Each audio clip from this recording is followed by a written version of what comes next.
আগামী 27 তারিখে যা রায় হবে এর মধ্য দিয়ে বিচার বিভাগীয় কলঙ্ক কিছুটা হলেও দূর হবে। আমাদের দেশের সর্বোচ্চ আদালত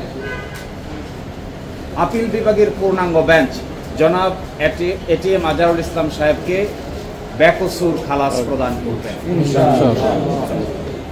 আমরা এটাও মনে করি যে নজিরবিহীন নির্যাতন এবং নিপীড়নের মধ্য দিয়ে বাংলাদেশ জামায়াতে ইসলামী পার করেছে, এই রায়ের মধ্য দিয়ে সকলের মধ্যেই নতুন করে প্রাণ সঞ্চার করে এবং এইভাবে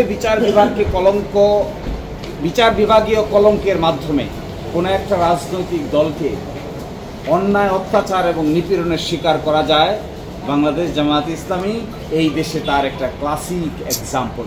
কিন্তু যারা এই নির্যাতন নিপীড়ন করেছেন, হত্যা করেছেন, ফাঁসি দিয়েছেন, এনফোর্স ডিসঅ্যাপিয়ার করেছেন, আয়নাগর বানিয়েছেন, শেষ পর্যন্ত তাদের শেষ রক্ষা হয় নাই।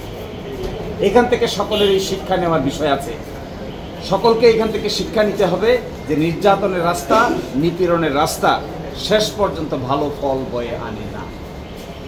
এবং আমরা এটাও আদালতকে বলেছি যে জনাব এটিএম আজহারুল ইসলাম সাহেবকে, তার বয়স ছিল তখন 18 বছর।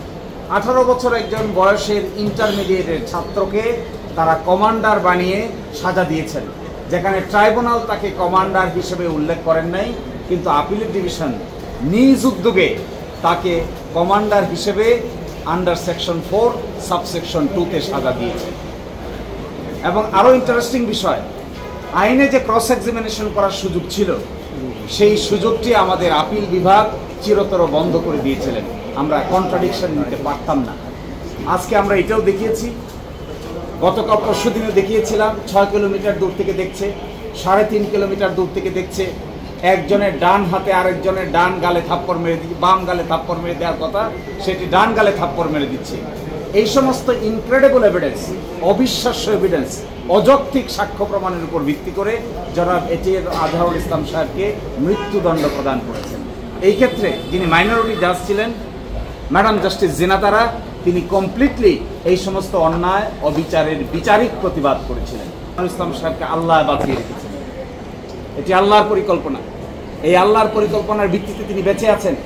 এই জন্য আজকে আমরা আদালতের সামনে আল্লাহর পরিকল্পনার ভিত্তিতে আমাদের যুক্তি উপস্থাপন করার সুযোগ পেয়েছি। তারা যদি সুযোগ পেত, তারা যদি মনে করত এবং একটু খেয়াল করত, তারা চাইলে এটিএম আজহারুল ইসলাম সাহেবকেও ফাঁসি কাস্টে ঝুলাতে পারত, কিন্তু আল্লাহর পরিকল্পনার উপরে তারা হাত দিতে পারে না। For more update, follow us on Facebook, subscribe our YouTube channel, get the latest update on www.daily-sun.com.